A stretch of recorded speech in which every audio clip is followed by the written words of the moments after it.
चंडबोरा की इस धरती के खत्रीज बाप जी, पूर्वज बाप जी को नमन जोहार कहते हुए मैं उन पूर्वजों को भी नमन करना चाहता हूं जिनका खून आज हमारे शरीर में दौड़ रहा है। और साथ ही आज इस चंडबोरा की धरती पर डूंगरपुर से, बांसवाड़ा से,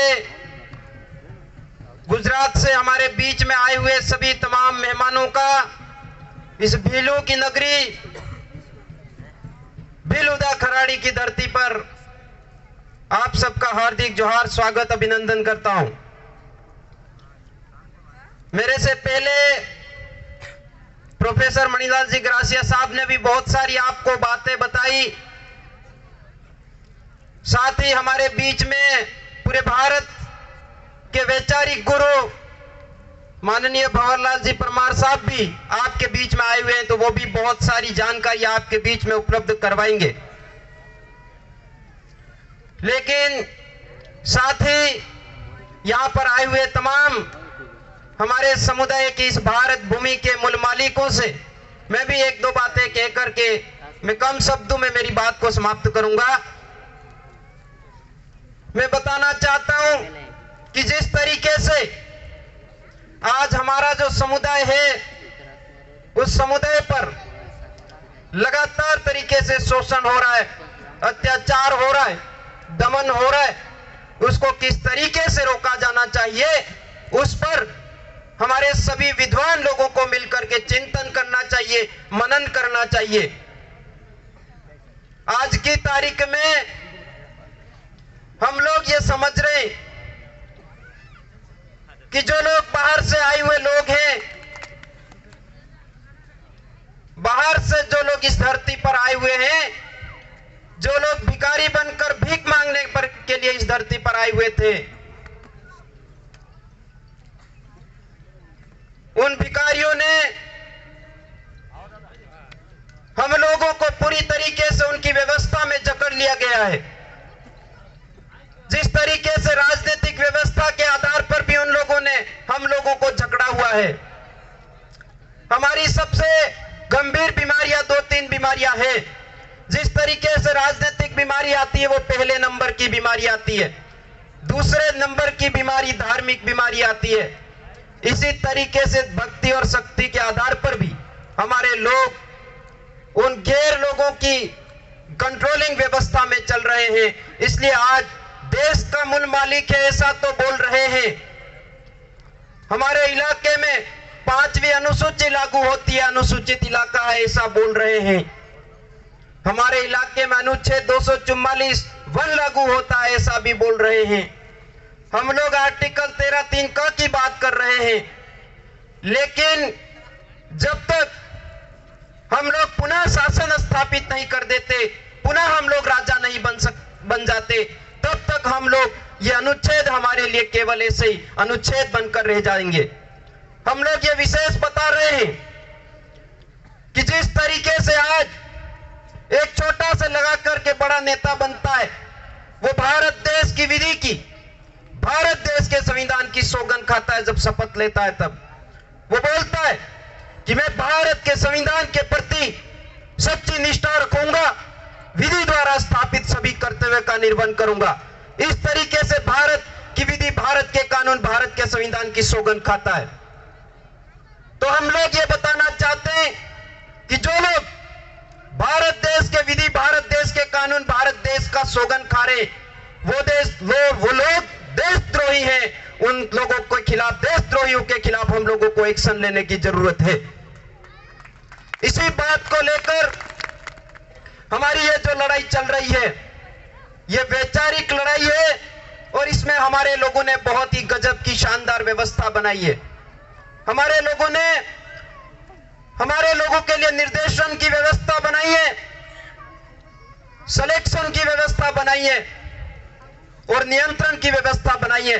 तो इस व्यवस्था के आधार पर हम लोगों को हमारा एकीकरण बहुत ज्यादा मजबूती से खड़ा करना होगा। हम इस धरती से कहना चाहते हैं कि ये वो धरती ऐसे जांबाज, ऐसे क्रांतिकारी हमारी महान योद्धाओं की भूमि है। इसी भूमि से आपके हल्दी घाटी से लगा करके बहुत बड़ा एक इनकलाब हुआ था और इसी से हम लोग यहाँ पे राजा बने थे और उसी के तरह से हम लोगों ने मेवाड़ बनाया था। यानी मेवाड़ रियासत बनी, मेवाड़ से भी पहले आदिवासी था और आदिवासियों ने ये व्यवस्था बनाई है।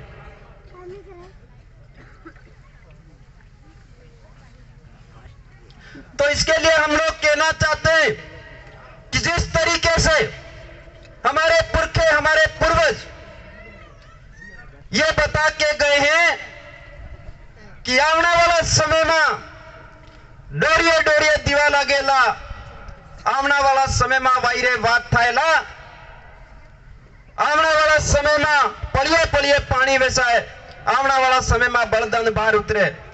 ये बातें 400 साल पहले मावजी महाराज ने बोली तो आज की तारीख में दोरजे दोरजे दीवा लगाने लगा। आज की तारीख में वायरे वात ताजिक ने ताजी, आज की तारीख में पड़िए पानी वेसाणो ने वेसाणो।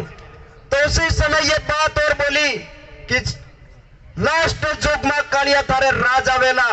तो यही वो युग है, इसी युग के अंदर हम लोगों का पुनः शासन स्थापित होगा और हम लोगों को पुनः राजा बनना है। तो राजा बनने के लिए हम लोगों को काम करना होगा। तो निश्चित तौर पर हमारे समाज का, हमारे समुदाय का संरक्षण हो सकता है, हम हमारे समाज को सुरक्षित कर सकते हैं। तो उसके लिए हम लोगों को बहुत बड़ा अभियान चला करके काम करना चाहिए। हम लोग जिस तरीके से आज हमारे पुरखों को याद कर रहे, टांटे भील को याद कर रहे, बिरसा मुंडा को याद कर रहे, बिलराणा पुंजा को याद कर रहे, उसी तरीके से आज की तारीख में यहाँ पर जीतो जी, हमारा भी ऐसे कई महापुरुष जिस तरीके से काम करके गए, ऐसे अभी वर्तमान में भी युग पुरुष बन करके काम कर रहे हैं। उन लोगों के साथ में उनके निर्देशन पर हम लोगों को चलने की जरूरत है और इस व्यवस्था को ठीक करने की जरूरत है। यह बात हम लोग कहना चाहते हैं। मेरे से बाद में और भी बहुत सारे वक्ता बहुत सारी बात रखेंगे, लेकिन एक बात और बताना चाहता हूं कि कई लोग पहले हम लोगों को वनवासी बोल रहे थे, असंवैधानिक भाषा बोल रहे थे, लगातार तरीके से बोल रहे थे। वो लोग आज जनजाति पर आ गए हैं और वो भी समय दूर नहीं है, वो आदिवासी बोलने को भी मजबूर होने वाले हैं। लेकिन हम लोगों को ये ज्यादा खुश होने की जरूरत नहीं है, हम लोगों को उनसे सतर्क रहने की जरूरत है। ये बात हम लोगों को बहुत ज्यादा अच्छे तरीके से ध्यान में रखनी होगी।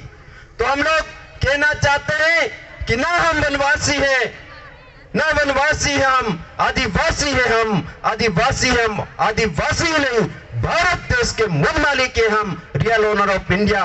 तो इसी तरीके से हम लोगों को लगातार तरीके से हमारे जो पूर्वज हैं, हमारे पुरखे हैं, उनके बलिदान को व्यर्थ नहीं जाने देना है। और जब तक हम लोगों ने भी ठाना है कि हम जब तक जिंदा हैं, हमारे शरीर के अंदर एक एक रक्त का कण मौजूद है, तब तक हम लोग आदिवासी परिवार के लिए जी जान से काम करेंगे, ऐसा हम लोगों ने भी संकल्प लिया है। तो इसी तरीके से हर घर के अंदर आज की तारीख में टांटे मामा पैदा होना चाहिए, हर घर में आज की तारीख में बिरसा मुंडा पैदा होना चाहिए, हर घर में आज की तारीख में बिलराणा पुंजा तैयार होना चाहिए। तब जाकर के हमारा ये जो लड़ाई है वो हम लोग जीत सकते हैं। इसी शब्दों